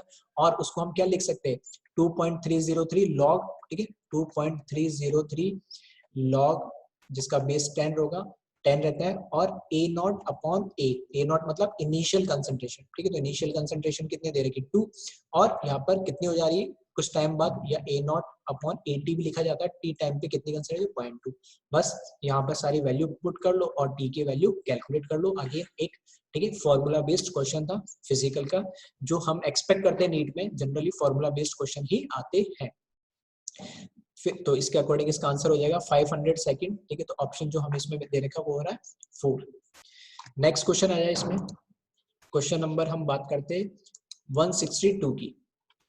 लेफ्ट नेक्स्ट पेज में लेफ्ट साइड दे रखा है, HCl was passed through a solution of calcium chloride, magnesium chloride and NaCl, ठीक है, which of the following compound crystallizes, ठीक है, तो कई लोग इसको इनऑर्गेनिक के पॉइंट ऑफ व्यू से भी देख सकते हैं, और मतलब इनऑर्गेनिक मतलब सॉल्युबिलिटी वाले से भी देख सकते हैं, और कई लोग फिजिकल में जो हम बोलते हैं सॉल्युबिलिटी प्रोडक्ट, ठीक है, उसके अकॉर्डिंग भी कर सकते हैं। तो अगर न्यूमेरिकल वैल्यू दे रखी होती तब मैं वहां से थोड़ा सा मेरे को करना आसान होता है, तो अगर आपको सॉल्युबिलिटी का ऑर्डर या उसका पता है तो आप उसको इजीली वैसे आप सॉल्व कर सकते हैं, लेकिन हमने इसको सॉल्युबिलिटी प्रोडक्ट के अकॉर्डिंग एक्सप्लेन करा, जिसका एक्चुअल इसका रीजन वही होता है। तो सॉल्यूशन में ये लिखा है, when HCl is passed through a mixture of chloride ion concentration increases, hence ionic product, ठीक है, जो KIP होता है, ठीक है, आयनिक प्रोडक्ट जो होता है वो होता है कंसंट्रेशन ऑफ Na+ होगा इसके केस में, और Cl- होगा। तो ऑलरेडी हमारे पास, ठीक है, NaCl का सॉल्यूशन था, ठीक है, उसमें क्लोराइड आयन तो पहले से था ही, और उसमें हमने HCl और ऐड करा तो क्लोराइड आयन का कंसंट्रेशन क्या हो गया, और बढ़ गया, तो KIP की जो वैल्यू है वो क्या हो जाएगी, और बढ़ जाएगी, ठीक है। अब KIP की वैल्यू बढ़ गई तो यहाँ पर कॉमन आयन इफेक्ट की वजह से, ठीक है, KIP की वैल्यू अगर बढ़ गई तो अगर KSP से अगर इसकी वैल्यू ज्यादा होगी, तो हमें पता है KIP की वैल्यू अगर KSP से ज्यादा होती है तो क्या बना लेता है, प्रिसिपिटेशन वो बना लेता है, ठीक है, तो प्रिसिपिटेट हो जाता है। तो यहाँ पर रीजन यही है। तो अब एक्चुअल न्यूमेरिकल वैल्यू होती है हम देख के बता देते, लेकिन एक्सप्लेन इसको इसी तरीके से करा गया है क्योंकि एक्चुअल रीजन ये होता है। और वही मैं बता रहा हूँ कि मेन रीजन अगर आपको सॉल्युबिलिटी अगर पता है कि कौन कितना सॉल्युबल होता है तो उसके अकॉर्डिंग आप इस क्वेश्चन को कर सकते थे, ठीक। तो आप चाहो तो इसका थोड़ा सा एक बार सॉल्यूशन देख लेना। फिर आ जाओ नेक्स्ट क्वेश्चन 163, थर्मोडायनेमिक्स का क्वेश्चन है हमारा। और मैं ऐसे जैसे फिजिक्स वाले सर से डिस्कस कर रहा था, ठीक है, तो यहाँ पे इससे, ठीक है, फ्री एक्सपांशन से रिलेटेड आई थिंक फिजिक्स में भी कोई क्वेश्चन आएगा। तो 163 देगा, the correct option for free expansion of an ideal gas under adiabatic condition. दो चीज दे रखी है, एक तो फ्री एक्सपांशन और एक एडियाबैटिक कंडीशन। तो इसमें से बताना क्या क्या चीज होगी। तो फ्री एक्सपांशन का मतलब ही क्या होता है, हम तो बोलते हैं रट लो इसको डायरेक्ट, क्योंकि फ्री एक्सपांशन में सब कुछ जीरो है। तो फ्री एक्सपांशन मतलब एक्सटर्नल प्रेशर क्या हो गया, जीरो, एक्सटर्नल प्रेशर जीरो हुआ तो वर्क डन क्या हो जाएगा, जीरो। इंटीग्रल ऑफ पीडीवी होता है तो जीरो हो गया। अगर ये वर्क डन जीरो हो गया, एडियोबैटिक प्रोसेस दे रखा है तो क्यू अपने आप जीरो हो गया। तो जो हमारे पास ठीक है इंटरनल एनर्जी वो क्यू प्लस डब्ल्यू होता है, तो क्यू भी जीरो डब्ल्यू भी जीरो है, तो ये भी हो गया जीरो। ठीक है, और हम क्या लिख सकते हैं, del E n C V delta T, तो डेल्टा ई जीरो है तो ये भी कैसे बोल सकते हैं, इसको भी हो गया जीरो। तो सारी वैल्यूज यहाँ पर क्या हो जाती है, जीरो हो जाती है। तो इसके अकॉर्डिंग एक ही ऑप्शन है जिसमें सारी वैल्यूज जीरो है। तो फ्री एक्सपांशन में हम जनरली क्या बोलते हैं, सारी वैल्यूज जीरो हो जाती है। तो यहाँ पे एक ही ऑप्शन दिख रहा है। फिर अगेन मैं बोलूंगा एक सिंपल सा क्वेश्चन है थर्मोडायनेमिक्स का। फिर आ जाओ क्वेश्चन नंबर 164। 164 में आप जब देखोगे, ठीक है, तो 164 में आपको दे रखा है आइडेंटिफाइड करेक्ट स्टेटमेंट। ठीक है, आपको करेक्ट स्टेटमेंट बताना है। तो फर्स्ट दे रखा है CO2 gas is used as refrigerant for ice cream and frozen food. ठीक है, बिल्कुल कई लोगों ने अगर जल्दबाजी में पढ़ा होगा तो शायद इसको गलत कर दिया होगा, क्योंकि CO2 गैस दे रखा है। हम सॉलिड, ठीक है, सॉलिड आइस जिसको बोलते हैं, ठीक है, वो क्या होती है, CO2 सॉलिड फॉर्म में होती है। तो यहाँ पर क्या दे रखा है, हमें गैस फॉर्म में दे रखा है, इसलिए ऑप्शन गलत हो गया। The structure of C60 contain 12 6 carbon ring and 25 carbon ring. C60 full ring होता है, ठीक है, कार्बन, ठीक है, फुल रिंग जो C60 होता है उसमें ये बस चेंज कर दिया, 12 6 मेंबर बोला है और 25 मेंबर रिंग बोली, ये उल्टा हो गया। जबकि होता क्या है, 26 का 6 मेंबर रिंग होती है और 12 5 मेंबर कार्बन रिंग होती है। तो इस वजह से ये भी क्या हो गया, गलत हो गया। अगर किसी को सी ऑप्शन नहीं भी पता है और इतना इन्फॉर्मेशन भी पता है ए बी और सी के बारे में, जैसे अब डी बात करूं, COA से कलरलेस एंड ऑर्डरलेस गैस, तो बिल्कुल ये हमें पता ही है। तो अगर ए बी और डी भी पता और सी नहीं पता होता तो भी वो सही कर सकता था। ऐसे ऑप्शन दे रखा है, देखो सी एंड डी ओनली, तो सी और डी, ठीक है। फर्स्ट ऑप्शन मेरे को पता नहीं, अभी मैं इसको छोड़ देता हूँ। ऑप्शन नंबर 2 में ए बी और सी तीनों दे रखा है, तो ए और बी तो गलत हो गए, तो ये ऑप्शन हो ही नहीं सकता। सी थर्ड ऑप्शन में ए एंड सी दे रखा है, तो ए आ गया तो वैसे ही गलत हो गया। और फोर्थ ऑप्शन में बी और सी दे रखा है, तो बी आते वैसे गलत हो गया। तो अगर किसी को, क्योंकि ए के ऑप्शन दे रखा है जिसमें सी और डी आ रहा है, तो ये बिल्कुल सही होगा। बाकी जिसमें ए और बी आ रहा है वो वैसे ही गलत हो जाएंगे। तो यहाँ पे भी ए आ रहा है, यहाँ पे भी ए आ रहा है और यहाँ बी आ रहा है। तो इस तरीके से भी आप एलिमिनेशन मेथड से भी कर सकते थे। अगर आपको सी ऑप्शन के बारे में पता नहीं, जनरली हम GSM-5 a type of zeolite is used to convert alcohol into gasoline, ये हम सिलिकेट्स के अंदर पढ़ते हैं, ठीक है। तो इस तरीके से भी ये भी एक अच्छा क्वेश्चन था जिसको आप अटेम्प्ट करने का अपना अपना तरीका, या तो आप एक एक ऑप्शन को देख लो, नहीं तो एलिमिनेट करके और ऑप्शन वाइज भी देख सकते थे इस क्वेश्चन को आसानी से। फिर आ जाइए आप क्वेश्चन नंबर 165 पे। क्वेश्चन नंबर जो 165 है, ठीक है, राइट साइड में आ जाइए, ठीक है। ये ठीक है, 164 का सॉल्यूशन दे रखा है। Correct statement C and D, use of zeolites ready silicate में और CO neutral colourless and odourless gas होती है, ठीक। नेक्स्ट क्वेश्चन दे रखा है 165, hydrolysis of sucrose is given by the following reaction, ठीक है, ये दे रखा है। If the equilibrium constant Kc is 2 into 10 raised to the power 13 at 300 Kelvin, the value of delta G naught at the same temperature will be, ठीक है। तो बहुत again वापस से एक सिंपल सा क्वेश्चन है, ठीक है। इक्विलिब्रियम और थर्मोडायनेमिक्स का मैं कॉम्बिनेशन बोल सकता हूँ। तो उनके अकॉर्डिंग ये क्वेश्चन को अगर आप देखोगे सॉल्यूशन, तो डेल्टा जी क्या होता है, -RT ln K इक्विलिब्रियम होता है, ठीक है। और यहाँ पे कोई कैलकुलेशन नहीं करवाई है इसने, एज इट इज, ठीक है। सिर्फ आपको वैल्यू फॉर्मूला पता होता है, फॉर्मूला पुट करो और सॉल्व कर लो, ठीक है। यहाँ पे फॉर्मूला लिख रखा है ये, ठीक है। डेल्टा G नॉट क्या होता है, -RT ln K होता है। बस R की वैल्यू रखो जो सब में दे ही रखी है, यहाँ पर कोई दिक्कत ही नहीं है। फिर टेम्परेचर आपको 300, टेम्परेचर 300 केल्विन यहाँ दे ही रखा है, ठीक है। फिर RT ln K इक्विलिब्रियम आपको निकालना था, और K इक्विलिब्रियम की वैल्यू, ठीक है, वो भी इन्होंने क्या कर दी है, दे दी है। तो इससे सिंपल क्वेश्चन आपको और क्या मिलेगा, सिर्फ आपको क्या करना था, सिर्फ आपको फॉर्मूला पता होना था और सिंपल से क्वेश्चन हो जाता। नेक्स्ट आ जाइए क्वेश्चन नंबर 166 में, Which of the following amine will give the carbylamine test, ठीक है। तो कार्बल अमाइन टेस्ट के लिए आपको पता होना चाहिए, कार्बल अमाइन टेस्ट सिर्फ और सिर्फ 1 डिग्री अमाइन ही शो करता है, 1 डिग्री अमाइन ही कार्बल अमाइन टेस्ट देता है। तो यहाँ देखोगे तो ये कैसा है, ये 2 डिग्री हो गया, यहाँ पर ये 1 डिग्री है, यहाँ पर देखोगे तो ये वापस कैसा हो गया, 2 डिग्री हो गया, यहाँ पर देखोगे तो ये कैसा हो गया, 3 डिग्री हो गया। तो एक ही ऑप्शन है, ऑप्शन 2, जो कि प्राइमरी अमाइन या 1 डिग्री अमाइन ही क्या देता है, कार्बन अमाइन टेस्ट देता है, ठीक है, जिसको हम आइसोसाइनेट टेस्ट भी बोलते हैं। तो वही सॉल्यूशन में लिखा हुआ है, ठीक है। अगेन ये एक सिंपल क्वेश्चन था। फिर आ जाए आप क्वेश्चन नंबर 167 पे, question number 167, an alkene on ozonolysis give methanol as one of the product, its structure is. तो हमें पता है ओजोनोलाइसिस में हम, ठीक है, डायरेक्ट शॉर्ट ट्रिक क्या यूज करते हैं, जहां डबल बॉन्ड होता है उसके दोनों साइड हम क्या लगा देते हैं, ऑक्सीजन लगा देते हैं।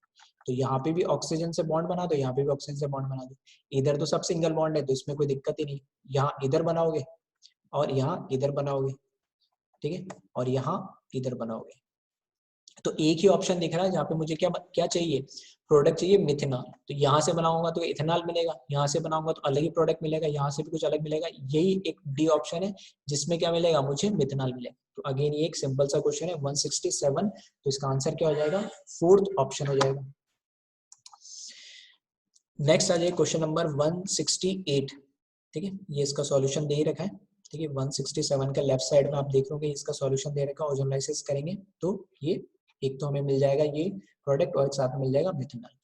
फिर आ जाओ question number 168, anisole on cleavage with HI, ठीक है, एनिसोल की रिएक्शन HI से कराते तब क्या प्रोडक्ट मिलेगा। तो नीचे आप देख सकते हो सॉल्यूशन के अंदर, यहाँ पर HI की जब रिएक्शन कराओगे, ठीक है, HI की जब रिएक्शन कराओगे तो यहाँ पर पहले H+ इससे जुड़ जाएगा, H+ जुड़ने के बाद यहाँ पर SN2 रिएक्शन होगी, I- पर अटैक करेगा तो यहाँ पर क्या बन जाएगा, फिनोल बन जाएगा और मिथाइल आयोडाइड बन जाएगा, ठीक है। तो ये भी एक सिंपल सा क्वेश्चन था, बस आपको पता होना चाहिए था कि रिएक्शन में पहले कौन अटैक करता है, तो H+ इलेक्ट्रोफाइल मतलब H+ वहां से जुड़ जाता है, ठीक। तो इसके अकॉर्डिंग जो हमें आंसर दे रखा है, ठीक है, वो ऑप्शन 2 दे रखा है, ठीक है। जो हमें क्या दे रखा है यहाँ पे ऑप्शन 2 में आप देखोगे ये यहाँ पर क्या दे रखा है, फिनोल हो जाएगा, एनिसोल है तो फिनोल और ये, ठीक है। तो यहाँ पर हमारा जो करेक्ट आंसर होगा वो हो जाएगा आंसर 2।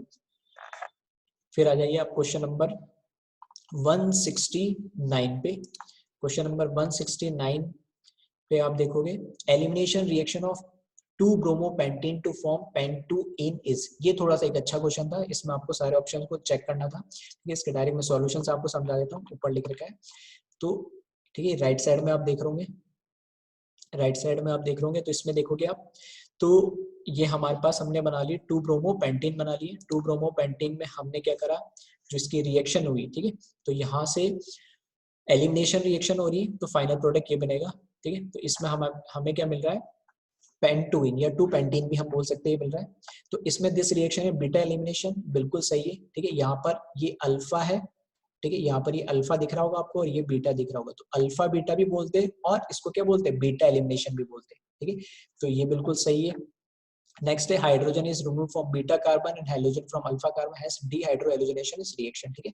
तो ये भी बिल्कुल सही है।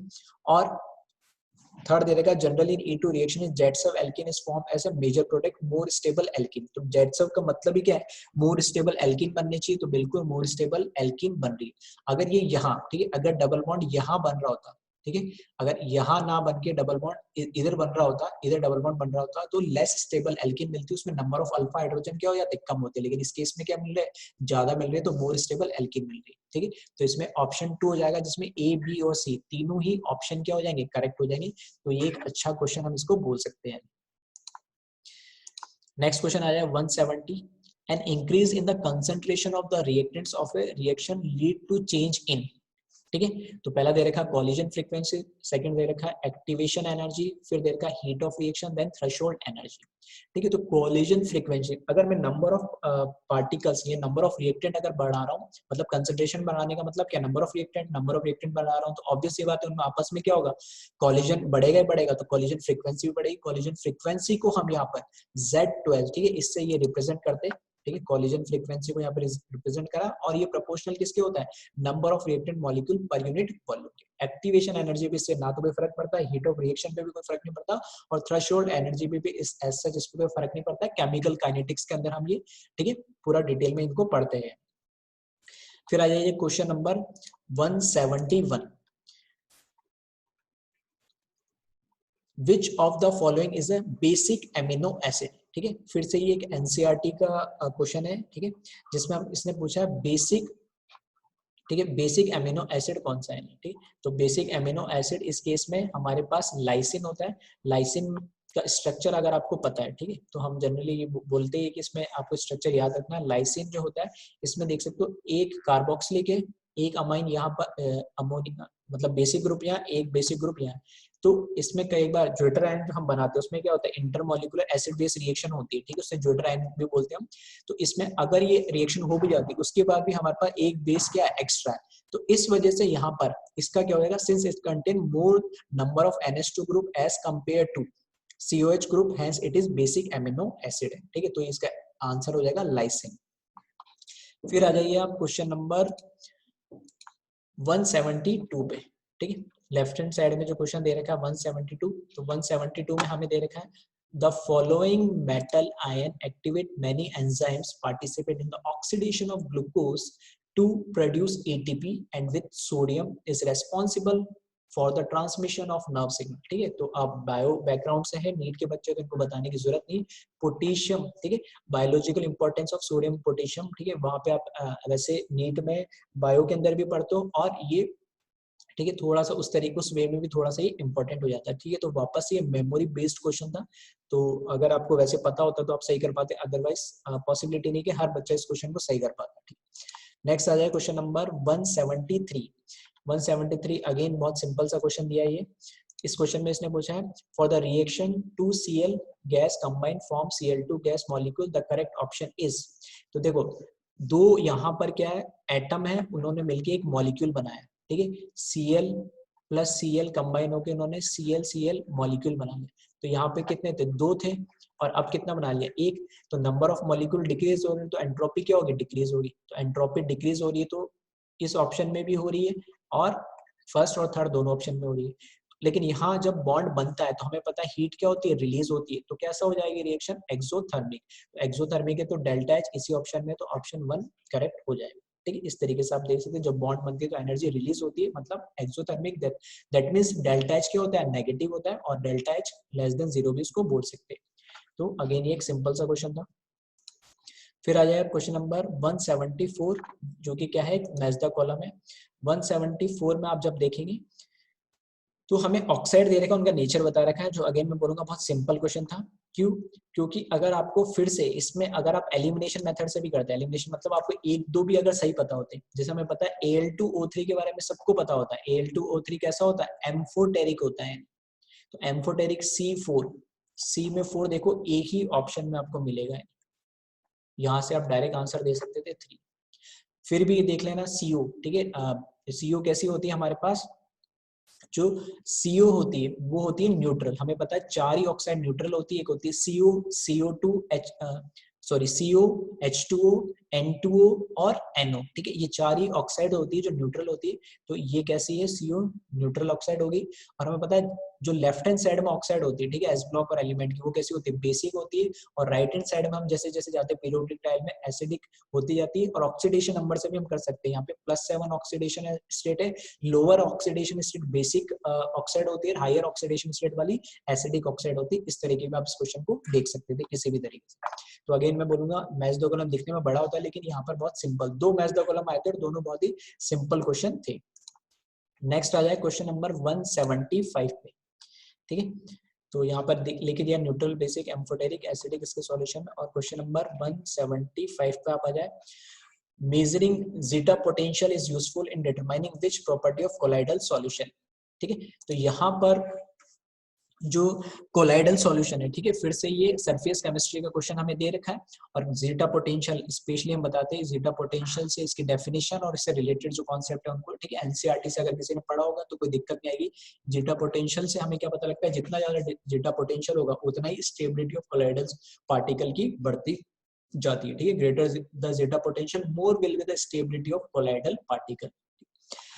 नेक्स्ट आ जाए आप क्वेश्चन नंबर 176। 176 अगेन मैं बोलूंगा बहुत ही सिंपल क्वेश्चन था। सिंपल क्वेश्चन मतलब गैसीय स्टेट में से क्वेश्चन था। Dalton's law, Dalton's law of partial pressure है, वहां से क्वेश्चन दिया है। तो इसमें क्वेश्चन आप पढ़ोगे, ठीक है, तो इसमें हमें बहुत सारी चीजें सारी गिवन देगी। Mixture of N2 and argon gas in a cylinder contains 7 gram of N2, 8 gram of argon. If the total pressure of the mixture gas in the cylinder is 27 bar, the partial pressure of N2, तो partial pressure का formula हमें पता ही है क्या होता है, partial pressure of any gas in the mixture of gas is equals to mole fraction of that gas in mixture of gases into total pressure. तो total pressure हमें दे ही रखा है 27 बार। अब मुझे बस क्या निकालना, मोल फ्रैक्शन। मोल फ्रैक्शन निकालने के लिए मुझे क्या पता होना चाहिए, मोल। मोल निकालने के लिए मुझे पता क्या होना चाहिए, वेट। तो वेट भी इसने दे दिया, साथ में मॉलिक्यूलर वेट भी दे दिया। बहुत सिंपल सा क्वेश्चन हो गया। तो यहाँ पर अगर मैं बात करूँ, ये किसकी बात कर रखी है, नाइट्रोजन की, और ये किसकी बात कर रही है, एर्गन की। तो एर्गन के 7 ग्राम गिवन है, तो given weight divide by atomic weight, तो 1/4 इसके मोल्स हो जाएंगे। और यहाँ पर 8 ग्राम गिवन है, 40 से डिवाइड करेंगे इसका जो एटॉमिक मास होता है, तो 1/5 इसकी मोल हो जाएंगे। तो मोल कैलकुलेट कर लिए, तो अब मोल फ्रैक्शन हम कैलकुलेट कर ही सकते हैं, उसमें कोई प्रॉब्लम हमें है ही नहीं। तो नीचे आप जैसे सॉल्यूशन देखोगे तो ठीक है, तो यहाँ पर इन्होंने क्या करा है, बस सिंपल सा हमने क्या कर लिया, मोल्स यहाँ पे कैलकुलेट कर ही लिए 1/4 और 1/5। ठीक है, तो direct mole fraction of N2 निकालना है, तो जिसके मोल फ्रैक्शन निकालना है उसके मोल्स ऊपर लिख दिए और डिनोमिनेटर में टोटल नंबर ऑफ मोल्स, तो दोनों का समेशन करके लिखा, कैलकुलेट करें और 15 बार इसका आंसर आ जाएगा। ठीक है, तो अगेन मैं बोलूंगा बहुत सिंपल सा क्वेश्चन था ये। ठीक है, तो फिजिकल के जो क्वेश्चन आप देख रहे होंगे डायरेक्ट फॉर्मूला बेस्ड है, ऐसा कुछ आपको सोचना ही नहीं पड़ रहा था इसके अंदर। ठीक है, इसमें ऐसा कुछ सोचना नहीं पड़ रहा था, सिर्फ फॉर्मूला आपको पता है, बेसिक से आपको फॉर्मूला अगर आपको पता है तो आप इजीली इसको सॉल्व कर सकते थे। नेक्स्ट आ जाए question number 177, which of the following is not correct about. ठीक है, तो थोड़ा सा ध्यान रखा करो एग्जाम के टाइम में। ठीक है, जनरली हम बताते हैं कि आजकल इनकरेक्ट, नॉट करेक्ट, इस तरह के क्वेश्चन काफी पूछने लगे। कार्बन मोनोऑक्साइड के बारे में पूछा है, तो इसने पूछा it is produced due to incomplete combustion. बिल्कुल सही है। ठीक है, अगर हमें पता है कि बाइक्स वगैरह में जो हमारे व्हीकल होते हैं उसमें इनकम्प्लीट कंबशन प्रॉपर नहीं होता है, तो वहां से CO2 की जगह CO निकलता है। ठीक है, फिर इट फॉर्म कार्बोक्सी हीमोग्लोबिन। ठीक है, तो डेथ होने की, जैसे हम बोलते हैं कि अगर हमारे रूम में कार्बन मोनोऑक्साइड हो जाए तो वो ब्लड के अंदर, जो ब्लड के अंदर ऑक्सीजन कंबाइन होके ऑक्सी हीमोग्लोबिन बनाता है, एज कम्पेयर टू जो उसकी सॉल्युबिलिटी है, या मैं उसके साथ बोलता हूँ उसके साथ जो वो कॉम्प्लेक्स कंपाउंड बनाता है ऑक्सीजन ब्लड के साथ। ठीक है, वो ज्यादा होती है टेंडेंसी किसकी, कार्बन मोनोऑक्साइड की। क्यों, क्योंकि उसमें जो लिगेंड होता है वो CO कार्बन होता है और उसमें डोनर टेंडेंसी उसकी ज्यादा होती है, इसलिए CO स्ट्रॉन्ग कॉम्प्लेक्स बनाता है एज कम्पेयर टू ऑक्सीजन। ठीक है, तो आपको वैसे नीट वालों को बताने की जरूरत नहीं। तो इट फॉर्म कार्बोक्सी हीमोग्लोबिन, ये भी बिल्कुल सही है। It reduce oxygen carrying ability of blood, बिल्कुल ये भी सही है। ठीक है, फिर है the carboxy haemoglobin found to CO is less stable than oxy haemoglobin, तो ये ऑप्शन गलत हो जाएगा। इसका मतलब है आंसर हो जाएगा 4। क्यों, क्योंकि इसने नॉट करेक्ट पूछा है। तो अभी जैसे मैंने बताया, क्योंकि ये कॉम्प्लेक्स बनाता है और कॉम्प्लेक्स बनाने की टेंडेंसी या स्ट्रॉन्ग कॉम्प्लेक्स वो बनेगा जिसमें लिगेंड की डोनर टेंडेंसी ज्यादा होगी। तो कार्बन मोनोऑक्साइड में कार्बन डोनर एटम होता है, तो उसमें डोनेटिंग टेंडेंसी ज्यादा है एज कम्पेयर टू ऑक्सीजन जिसकी इलेक्ट्रोनेगेटिविटी ज्यादा होती है। तो इसलिए यहाँ पर स्ट्रॉन्ग कॉम्प्लेक्स बनता है, जबकि इसने बोला है कि कैसा कॉम्प्लेक्स, लेस स्टेबल बनता है, जबकि यहाँ पे मोर स्टेबल बनता है। तो इस वजह से 4th आंसर हो जाएगा। तो ये वैसे आप बायो में भी पढ़ते हो, तो आई थिंक ऑलमोस्ट सब बच्चों ने इसको सही करा होगा, इसमें कोई इसको ज्यादा प्रॉब्लम भी नहीं होगी। और कोऑर्डिनेशन या कॉम्प्लेक्स जो हमारा 12th का टॉपिक है उसके रिगार्डिंग वो एक्सप्लेनेशन मैंने बता दिया। क्वेश्चन नंबर आ जाए 178। अगेन फिर से फिजिकल का बहुत ही सिंपल क्वेश्चन है। ठीक है, इसने पूछा an element has a body centre. ठीक है, BCC structure with a cell edge of 288 picometre, the atomic radius is. तो हमें पता है BCC के लिए, ठीक है, इसका जो रेडियस और सेल एज की जो इसमें रिलेशन होता है वो होता है √3a is equals to 4a। तो r की वैल्यू क्या हो जाएगी, √3/4 इंटू 288, जबकि यहाँ पे इसने कैलकुलेशन भी नहीं करवाई, एज इट इज बस वैल्यू पुट करनी थी और आंसर आ गया 2। ठीक है, तो बहुत ही सिंपल क्वेश्चन ये फिजिकल के इस बार। फिर आ जाए 179। 179 की अगर हम बात करें तो अगेन ये हमें मोल कॉन्सेप्ट से क्वेश्चन मिलेगा देखने को। तो बहुत सिंपल सा क्वेश्चन है, which one of the following has maximum number of atoms. ठीक है, तो हमें एटम्स निकालने तो पहले क्या निकालने पड़ेंगे, मोल। तो मोल का हम यहाँ पे फॉर्मूला यूज करेंगे, मोल का फॉर्मूला, क्योंकि हमें वेट दे रखा है, तो गिवन वेट डिवाइडेड बाय जो भी हमें दे रखा है, मॉलिक्यूलर या एटॉमिक वेट दे रखा है, तो मैं यहाँ पे मॉलिक्यूलर वेट लिख देता हूँ क्योंकि O2 भी दे रखा है। तो यहाँ से हमें मोल पता लग जाएंगे।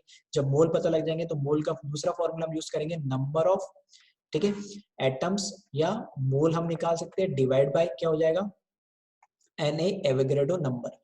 अब क्योंकि यहाँ पर लिथियम, सिल्वर और मैग्नीशियम ये तो एटम दे रखे, O2 मॉलिक्यूल दे रखा, इस केस में जो भी आंसर आएगा O2 के केस में उसको हमें 2 से भी मल्टीप्लाई करना पड़ेगा क्योंकि इसकी एटोमेटिसिटी क्या है, 2 है। तो इन जनरल यहाँ पर हमने, ठीक है, कॉमन लिख दिया है एटोमेटिसिटी को मल्टीप्लाई करके। तो इसके जब सॉल्यूशन में आप देखोगे, ठीक है, तो ऊपर स्लाइड कर रहा हूँ, सॉल्यूशन हमने बना रखा है, ठीक है, तो यहाँ से आप देख सकते हो फर्स्ट ऑप्शन में आप देख सकते हो ठीक है, 1/7 Na इंटू 1 इसकी एटोमिसिटी है, फिर इसकी 1 है, फिर 1 है, ऑक्सीजन की 2 है एटोमिसिटी। ठीक है, तो यही वो लिखा हुआ है, गिवन वेट अपन मोलर मास, एवोगैड्रो से मल्टीप्लाई कर दो तो एटोमिसिटी अगर एटम है, मॉलिक्यूल है तो ठीक, तो इसके अकॉर्डिंग ये आप इसको कैलकुलेट कर लेंगे और इसका जो आंसर आया, ठीक है, इसका जो आंसर आया आप यहाँ से देख सकते हैं, फर्स्ट आंसर आएगा। ठीक है, और यहाँ से कंपेयर करके भी देख सकते हैं वैल्यू। तो इसका जो आंसर होगा क्वेश्चन नंबर 179, ठीक है, 179 का आंसर फर्स्ट आ जाएगा। ठीक, मतलब आपको क्या करना था, बस कंपेयर करना था। डिनोमिनेटर में जितनी छोटी वैल्यू 7 सबसे छोटी है तो ओवरऑल वैल्यू क्या आएगी, बड़ी आएगी। 108 भी इससे बड़ी है, ठीक है, 24 भी 7 से बड़ा है, 32 भी बड़ा है, तो डायरेक्ट आपको कोई कैलकुलेशन वगैरह कुछ नहीं करना था, सिंपल आप देख के आप बता सकते हैं। फिर आ जाइए आप क्वेश्चन नंबर 180 के अंदर। ठीक है, इलेक्ट्रोकेमिस्ट्री का क्वेश्चन है, अगेन बहुत सिंपल क्वेश्चन है। और electrolysis of dilute sulphuric acid using platinum electrode, the product obtain at anode will be. ठीक है, तो यहाँ पर हमें पता है जो हम प्रोडक्ट इसने पूछे हैं हमें कहाँ पर, इसने प्रोडक्ट हमें पूछा है एनोड पे। एनोड पे हमें पता है क्या होता है, एनोड पे ऑक्सीडेशन होता है।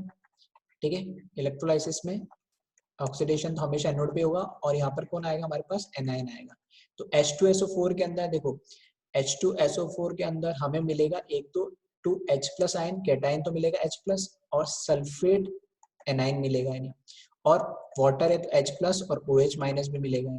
ठीक, तो OH- और SO4 में से डिसाइड करना था किसका, तो यहाँ पर SO4 क्योंकि ऑलरेडी +6 ऑक्सीडेशन स्टेट में होता है। यहाँ पे सल्फेट के अंदर जो सल्फर आयन होता है, ठीक है, SO4-2 के अंदर ये +6 ऑक्सीडेशन स्टेट में होता है, तो फर्दर इसका ऑक्सीडेशन पॉसिबल ही नहीं है, तो इसका ऑक्सीडेशन तो कभी नहीं होगा। तो यहाँ पे वाटर का होता है एनोड पे, और वहां से हमें क्या मिलेगा, ऑक्सीजन। ठीक है, ऑक्सीजन लिबरेट होता हुआ मिलेगा, तो इसका जो आंसर आ जाएगा वो आ जाएगा ऑक्सीजन गैस।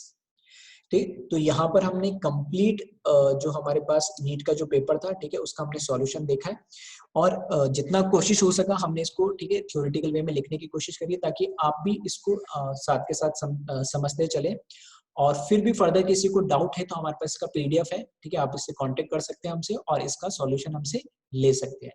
ठीक है, ओके, थैंक यू स्टूडेंट्स, और ऑल द बेस्ट फर्दर जो आपकी काउंसलिंग और जो भी आपका आने वाला टाइम है। ठीक है, आपने जो टाइम दिया, ठीक है, पिछले लॉकडाउन की वजह से आप नहीं एंजॉय कर पाए, तो आप इजीली आप, ठीक है, फ्री हो गए हो फाइनली एग्जाम से, आप थोड़ा लाइफ में थोड़ा एंजॉय कर सकते हो। ठीक है, बाहर ना निकले ज्यादा, ठीक है, क्योंकि अभी तक कोरोना की प्रॉब्लम खत्म नहीं हुई, फिर भी ठीक है थोड़ा सा आप चिल मार सकते हो।